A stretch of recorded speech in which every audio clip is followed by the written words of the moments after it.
Hi,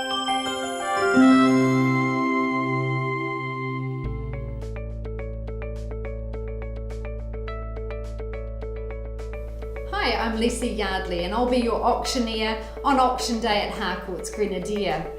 The purpose of catching up here today is to help you in your reserve set. The reserve set is a legal requirement and it is a confidential written reserve we require of you.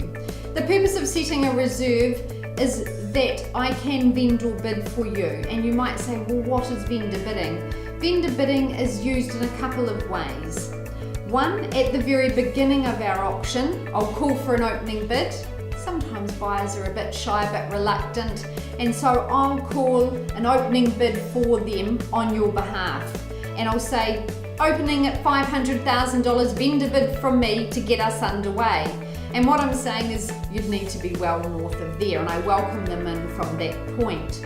The other time that I may use a vendor bid is to keep the momentum rolling along in the auction room. Sometimes we have one bidder, and one bidder can still work effectively very well in the auction room by employing that vendor bid. So the vendor bid, they know they have to bid back above that because we're clearly below selling instructions.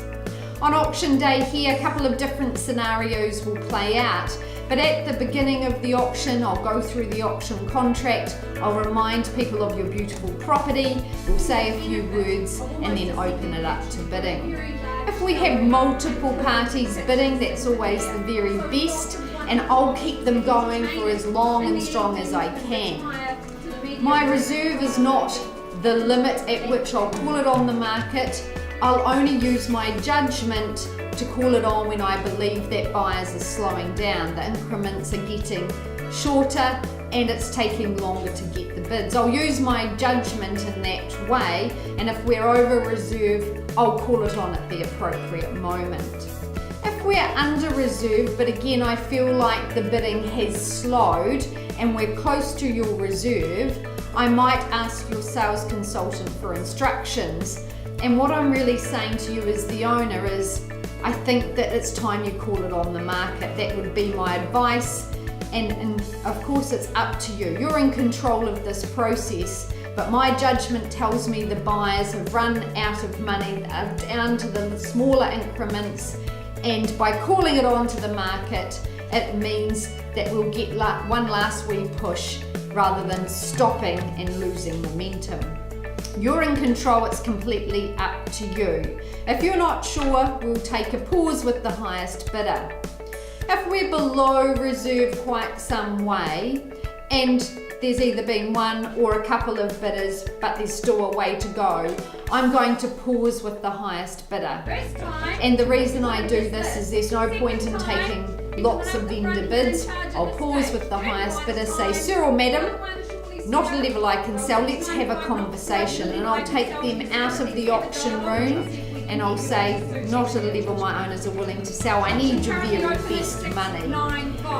When and only when do I think I've actually got that, I'll be coming to you as the owner saying, well, this is it, this is the best, what would you like to do? Your decision, yes, are we selling, or no, it's not enough. The only reason you'd say no is because you believe by going back to the marketplace you can do better. Remember, bidding here today is cash and it's unconditional. You'll never have to sell for a penny less if you say yes. And buyers have been put under the pressure of being in that auction environment. If you say yes, we'll go back to the auction podium, announce the property is on the market and selling, and occasionally, and only very occasionally, does somebody else pop up and bid again. So we're selling and it's sold, and that's really exciting for you. If for any reason we don't get any bidding at all, that's pretty disappointing, but we'd probably be telling you ahead of time we haven't identified a buyer. But I call all my auctions the same as if I expect to get bidding, and the reason we call it is you just never know, someone could turn up. If it passes in, I'm going to pass it in at a comfortably low level so that I don't burn off any buyers that could be coming to the marketplace. I want them to be encouraged to come and view your property. But my recommendation to you is that you price it and you price it sharply, and we continue working hard for you and get you a sold sign as soon as possible. So there are the scenarios that play out in the auction room. Remember, your reserve price is not the very last price. I'll do my best. If it's not quite there, you are able to adjust your reserve on the day. All the very best. I look forward to working very hard for you, and we'll see you soon.